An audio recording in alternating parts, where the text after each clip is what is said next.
مجھے یہ بتا دیں کہ بانی تحریک انصاف نے آج سنا ہے اپنی پیشی میں جیل کے اندر رپورٹرز کے ساتھ کو گفتگو بھی کی ہے، اس کے کچھ اہم نکات اگر آپ پیش کر دیں تو بھیا میں مشکور ہوں گا، کیونکہ بہرحال ہمیں خبر بھی چاہیے عدنان صاحب کا غصہ اپنی جگہ۔ جی نصرت صاحب، ایک تو انہوں نے کہا جب فرد جرم عائد ہو رہی تھی تو عدالت نے ان سے استفسار کیا کہ آپ اس پر کیا کہنا چاہیں گے چارج شیٹ پر، تو انہوں نے کہا کہ مجھے معلوم نہیں ہے کہ یہ کس زبان میں آپ، یہ تو امریکیوں کی زبان میں آپ گفتگو کر رہے ہیں، لہٰذا مجھے نہیں پتا، میں اپنی قانونی ٹیم سے مشورہ کروں گا پھر میں دستخط کروں گا، اور ایسا ہی کیا۔ قانونی ٹیم سے مشورے کے بعد انہوں نے فرد جرم سے کے اوپر سائن کیے۔ اس کے بعد انہوں نے میڈیا سے گفتگو بھی کی اور انہوں نے کہا کہ میری جو اے ٹیم ہے اس کو فارغ کر دیا گیا، میری بی ٹیم ہے اس کو ختم کر دیا گیا، اور اب میری انڈر 16 ٹیم جو ہے وہ اس وقت میدان میں ہے اور وہ اس وقت انتخابات میں حصہ لے رہی ہے۔ اس کے ساتھ ساتھ انہوں نے کہا کہ جو یہ تمام کیسز ہیں یہ لندن پلان کا حصہ تھے، اور اس کے علاوہ انہوں نے یہ کہا کہ میرے بارے میں کہا جاتا ہے کہ میں نے کسی سے ملاقاتیں کی۔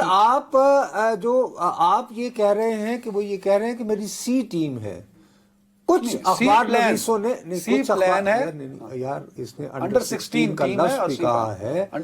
لیکن اے بی سی پلان میں اور اے بی سی ٹیم میں، اچھا تو یہ ٹیمز کی بات ہوئی ہے یا پلانز کی بات ہوئی ہے؟ جی نصرت صاحب، انہوں نے پہلے ٹیمز کی بات کی اور پھر انہوں نے تیسری بات یہ کی، انہوں نے کہا کہ پہلے میرا پلان اے تھا، پھر میرا پلان بی تھا، اور اب میرا پلان سی بھی ہے، اور جب وہ آئے گا تو تمام لوگ حیران ہو جائیں گے۔ اچھا میاں، پلان سی کے منظر عام پر آنے سے پہلے،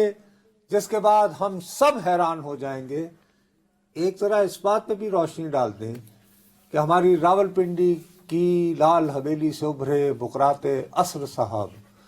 جنہیں ہمیشہ گیٹ نمبر 4 کی ہر خبر کا پتہ ہوتا ہے، وہ بیچارے آج کیوں دھر لیے گئے؟ نصر صاحب، آپ بالکل درست کہہ رہے ہیں کہ وہ ہمیشہ کہتے تھے کہ انہیں پتا ہے کہ کیا ہونے جا رہا ہے اور کیا ہو چکا ہے، لیکن اب انہوں نے بھی کہنا شروع کر دیا ہے کہ مجھے کچھ سمجھ نہیں آ رہی کیا ہو رہا ہے۔ ایسا ہی ہوا کہ آج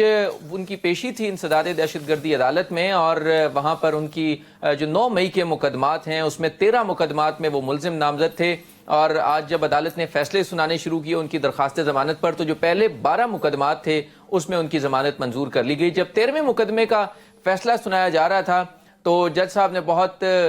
پیار سے انہیں کہا کہ شیخ صاحب میرا خیال ہے آپ کو اندر سے ایک چکر لگا لینا چاہیے، اور پھر انہیں بتایا گیا کہ آپ کی ضمانت خارج کی جاتی ہے، اور شیخ صاحب پھر اس وقت شیخ صاحب کہاں ہیں؟ جیل میں ہیں یا تھانے میں؟ نہیں، اس وقت تھانے میں ہیں، اور انہیں جب عدالت سے روانہ کیا گیا تو مکمل ساز و سامان کے ساتھ وہ آئے ہوئے تھے، وہ مکمل تیاری کے ساتھ آئے ہوئے تھے۔ سگار وغیرہ تھے؟ جی، سگار بعد میں آئے۔ جی، ان کے 2 بیگز اور سگار کا ایک ڈبہ بھی ان کے ساتھ بھجوایا گیا جب انہیں وہاں سے روانہ کیا گیا، اور وہ مکمل سو نظر بظاہر ذہنی طور پر وہ ایک لمبے عرصے کے لیے وہ تیار ہو کر آئے ہیں۔ اس سے پہلے انہوں نے ایک ویڈیو بیان بھی دیا کہ میں جا رہا ہوں مگر واپس نہیں آؤں گا۔ میرا حق ہے، کیونکہ میں آپ کو صرف ایک سازشی تھیوری بیان کر رہا ہوں۔ عدنان حیدر صاحب سے میں نے آف کیمرہ یہ پروگرام شروع کرنے سے پہلے بات کی، تو کہا نہیں جی میرے وہ بہت قریبی دوست ہیں، میں ان کے بارے میں کچھ نہیں کہوں گا۔ اس پہ مجھے غصہ تو آیا، تو پھر جرنلزم مت کرو، گھوڑا اگر گھاس سے دوستی کرے گا تو کھائے گا کیا؟ بہرحال بھائی صاحب،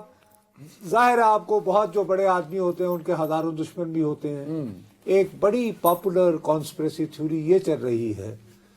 کہ شیخ صاحب نے جب دیکھا کہ گزشتہ چلہ لوگوں کی ہمدردی لینے کے کام نہیں آ رہا،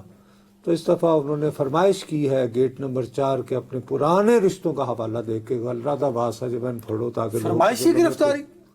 لوگ یعنی کہ اچھا عامر صحیح بات بتانا، خدا کو حاضر ناظر جان کے، کیا ان کے دشمن یہ بات نہیں پھیلا رہے؟ جی بالکل نصرت صاحب، ہو سکتا ہے دوست پھیلا رہے ہوں، ہو سکتا ہے دوست پھیلا رہے ہوں۔